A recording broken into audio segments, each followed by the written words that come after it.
Je voudrais dire que on l'a remarqué sur les tests physiques, mais on l'a remarqué dans plusieurs domaines, encéphalogramme, tout ça. Je vais revenir sur des lunettes ou des vidéos. Hein, vous les faites à 8,2 Hz et, euh, et vous allez voir que vous allez pouvoir visualiser plusieurs, euh, plusieurs entités et vous allez pouvoir les filmer, mais surtout vous le faites avec un ISO automatique sensible, plus un correcteur logique de forme avec un lissage et une recomposition de pixels pour avoir une netteté vraiment nette de ce que vous allez pouvoir capter. Car c'est pas l'objectif qu'il faut changer, c'est juste ce que l'on veut capter et prendre en étude ou en note qu'on veut appliquer. Donc c'est toujours le programme de ce que l'on va regarder qui en fait la bonne vision. Et en changeant les volontés de prise de vue différentes, on va avoir une autre vision sur le même sujet. Et il n'y a pas une seule vision qui est vérité, mais c'est toutes les vérités qui forment la réalité. Il n'y a pas une seule vérité. Parce que quand bien même la vérité se dit, quand elle est entendue autre. Et, ce qui est entendu est la continuité de ce qu'il est dit. Mais ce sont bien deux choses différentes. Donc il n'y a pas une chose qui n'est qu'une, mais une chose fait partie d'un tout. Et seul le tout peut avoir conscience de ce qui est tout et de ce qui est ce n'est de un. Mais quelque part, dans le tout, nous sommes qu'un. Donc du coup, il est plus intéressant de savoir ce qu'il est euh, valable pour nous et qui est valable pour tous. Ou en comprenant ce qui est valable pour tous, et on comprend aussi ce qui est valable pour soi. Il y a plusieurs étapes dans le sens où, si on comprend bien, par exemple, qu'on passe par diverses applications ou outils, des études psychologiques comportementales sur le désir, le fondement essentiel, la volonté de tuer, enfin tout l'essentiel qui pourrait forger une vie. Vous prenez 50, 100 personnes, vous allez avoir toujours les mêmes désirs. Et si quand bien même vous voulez offrir votre parole constructive à quelqu'un, vous verrez que c'est quelque part ce que vous aimeriez entendre. Ou en écrivant ce que vous aimeriez entendre, vous vous rendez bien compte que c'est très constructif pour la personne qui l'entend. Et que quelque part, c'est une seule et même chose. Dans le sens, bien souvent, on a les mêmes envies et on les exprime différemment. Mais est-ce que c'est vraiment des envies différentes? Des fois, c'est juste des analyses qui sont pas à même profondeur, mais on peut aller bien, bien, bien au-delà. Quelque part, ça n'est d'égal que pour le tout et pour le. À un moment donné, qui c'est qui n'a pas pleuré, qui c'est qui n'a pas rigolé, qui c'est qui n'a pas aimé, qui c'est qui s'est pas énervé, qui c'est qui a pas eu, euh, qui s'est pas détesté, qui c'est qui n'a pas haï, enfin, quelle qu'en soit l'intensité, qui c'est qui n'a pas été malade, enfin, qui c'est qui n'a pas eu d'accident, quelle qu'en soit l'intensité ou le moment où on le vit, il y a de fortes probabilités que on connaisse tout ça au moins une fois dans la vie, ou plusieurs fois dans la vie, ou inconditionnellement, perpétuellement, de toute notre existence et de tout ce qu'il a été, et de toute leur incarnation et de tout un long échiquier. Et ça en devient principal dans le sens, c'est euh, pas forcément qui je suis, Mais au-delà de qui je suis, ou qui je crois être, ou qu'est-ce qu'on voit de moi, ou le tout, le plus important, si je me mets à essayer de voir ce qui peut être valable pour vous, c'est plutôt de se dire, ben, qu'est-ce que je peux accepter de cela? Parce que vous pouvez l'être que si vous l'avez accepté, le tout de ce que vous êtes. Et au-delà de ça, bien souvent on accepte le tout quand on voit comment nos plus excès, c'est-à-dire nos défauts, pourraient être employés de façon à ce que ça en soit constructif, parce que ça n'enlèvera pas de nos vertus. Donc ça rééquilibrera et ça nous permettra de nous affirmer sous toute notre personne. Mais on peut s'affirmer sous toute notre personne que si on accepte le tout de notre personne. Donc à un moment donné, il faut savoir être assez équilibré entre ce qu'on se permet et ce qu'on accepte de les faiblesses qu'on veut accepter, parce que c'est les seules que on peut porter. Si on a des qualités qui nous mettent à défaut, des faiblesses qui seraient tellement lourdes à porter, du coup, est-ce qu'on en aurait la vertu de la qualité ou est-ce qu'on aurait le poids de ce qu'on porte? Des fois, il faudrait penser à tout cela. Et une question qu'on peut se dire aussi, ben, quand c'est que ça l'a été? Ou alors, si vous pensez quand c'est que ça l'a été dans votre vie, vos attirances, vos passions, vos interrogations, vos amours, vos intrigues, vos désirs, vos bonheurs, eh bien peut-être que là, vous allez rencontrer que cela a toujours été. Parce que cela n'a pas été une fois, ça a été à chaque fois dans la même condition. Ça s'est passé dans d'autres lieux, dans d'autres personnes, d'autres visages, la même situation, la même logique d'émotion. Et plus ou moins, même si c'est indescriptible, les mêmes raisons. Et quelle qu'en soit l'émotion différente, il n'y a pas que le bonheur. Les échecs souvent sont causés de la même façon. Jusqu'à ce que bonheur comme malheur, ou comme épreuve, on se rend compte que une fois qu'on a compris la logique, c'est-à-dire qu'est-ce qui nous faisait tomber, si on voit que c'est juste une planche qui est sur le sol et qu'on bute à chaque fois, tant qu'on ne voit pas que c'est la planche qui nous fait buter, à chaque fois qu'on va passer, on va buter, donc on va tomber. Donc l'origine euh, et la cause de l'origine qui fait l'erreur à sa compréhension, du coup, ça en devient un réflexe inconditionné, on lève la jambe. Donc il faut savoir qu'est-ce qui est à l'origine de la cause. Mais maintenant, euh, si on pense de nous dans notre quotidien, quel qu'en soit notre emploi du temps ou autre, on fait toutes les choses pourquoi? Quel est le sens que l'on cherche? Autre que de se sentir bien. Et après, qu'est-ce qui serait le mieux de nous? Pourquoi se contenter d'un bien futile ou semi-agréable si on pourrait avoir un bien absolu d'état d'être? Est-ce qu'à un moment donné, en respect de sa personne, on ne peut pas considérer que justement, il est temps de vivre pour soi, en honneur de soi, en honneur de tout ce qui nous a construit, en honorant tout ce qui nous a permis d'être, pour les yeux de tous, mais si ça l'est bien plus, pour nous, notre être.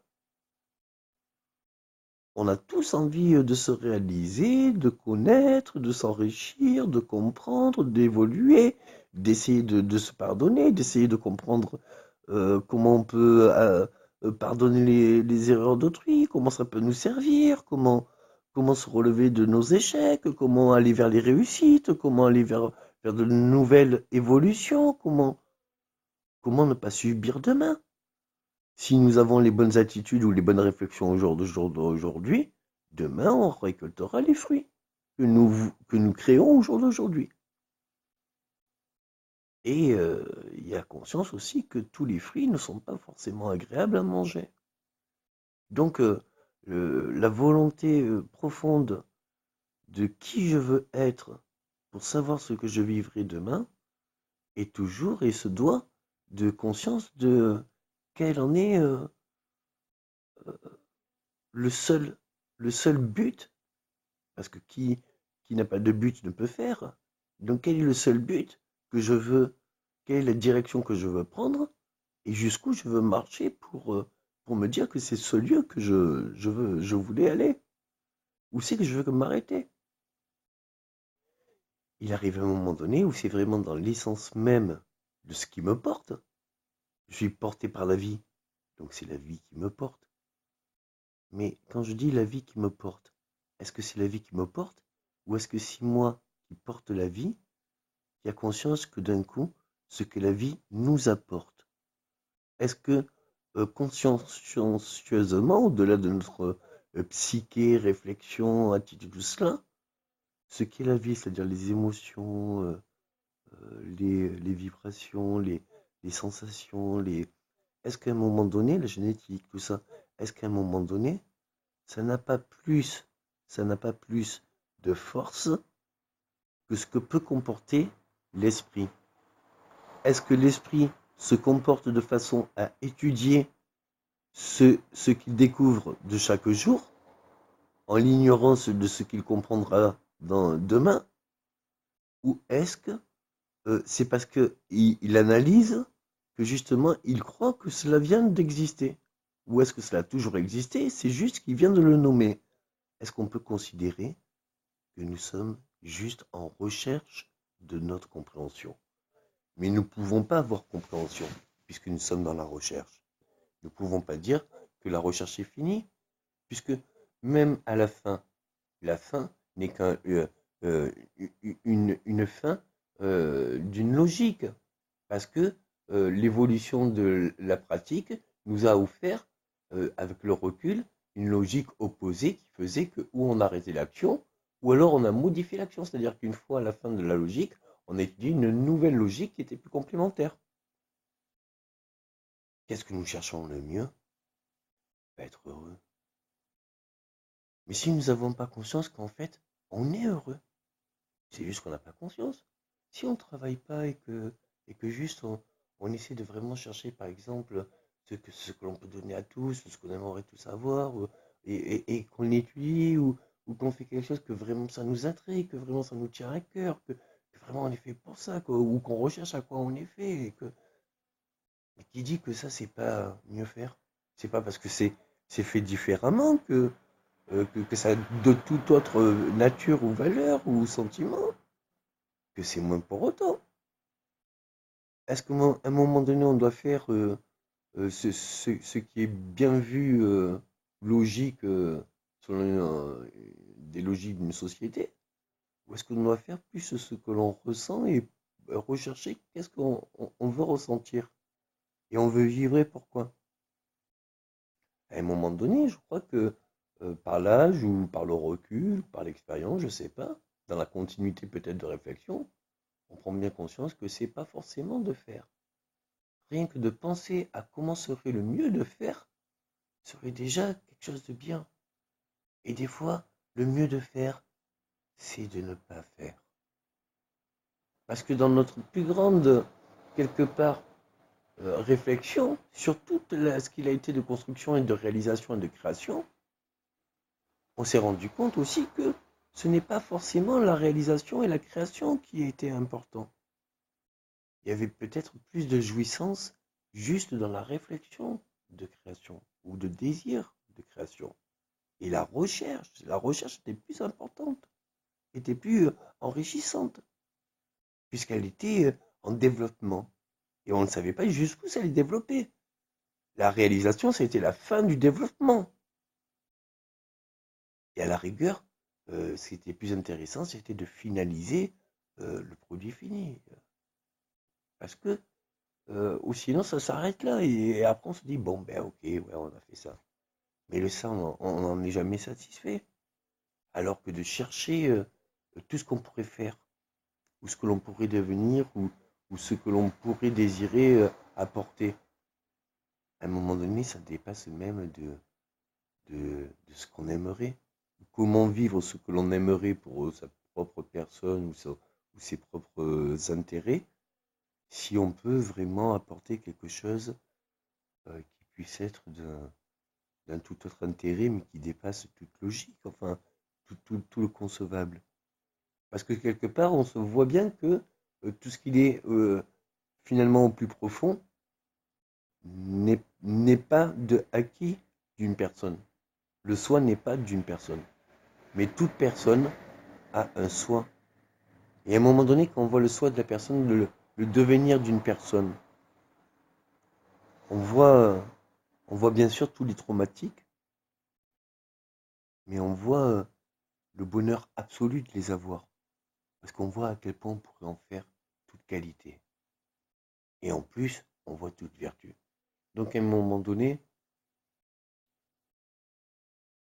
je pense que même moi, si j'ai voulu euh, être comme ça et avoir autant de réflexion dans cette direction, parce que on devient ce que on passe de temps de réflexion et de ce qu'on en comprend et ce qu'on adhère.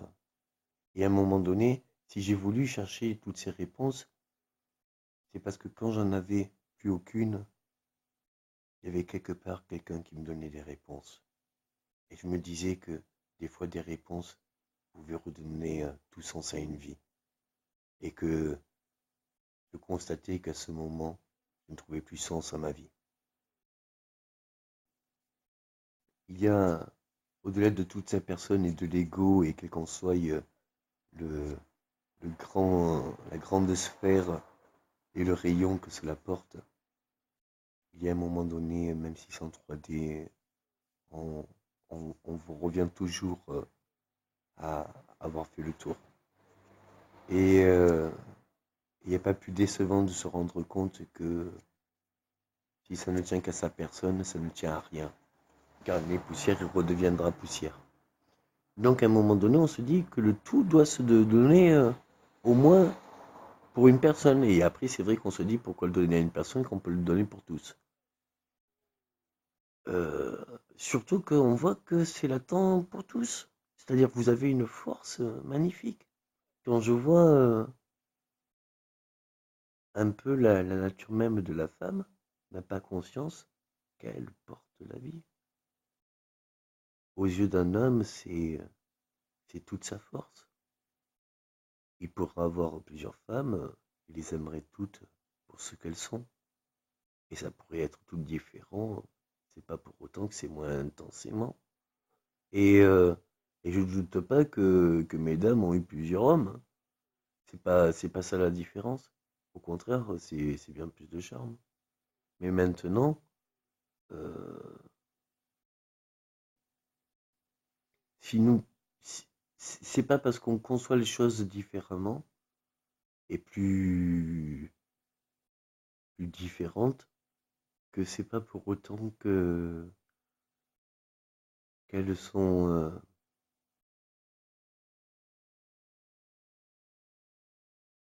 qu'elles sont moins sensées ou moins sincères. Et je crois que si elles sont dans l'évolution, c'est parce que c'est toujours en recherche de ce qui est plus sincère. Et ce n'est pas pour rechercher quelque chose qui est juste que différent.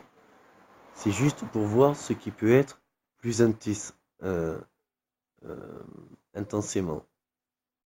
Intensément. Donc du coup, c'est pas pour s'arrêter là. C'est pour comprendre qu'est-ce qu'il peut y avoir bien au-delà. Car c'est vraiment dans ce qu'il y a de plus intense qu'on a envie vraiment d'apprendre à tous comment y arriver et comment se satisfaire. Et c'est vraiment quand on ressent un tout que justement on donne vie et quelque part c'est quand on donne vie qu'on commence à vivre parce qu'on veut vivre pour nos enfants. Enfin, oui, alors il y a quelque chose de nous qui vit et c'est notre complément. Enfin, c'est tout ce qui nous correspond. Euh,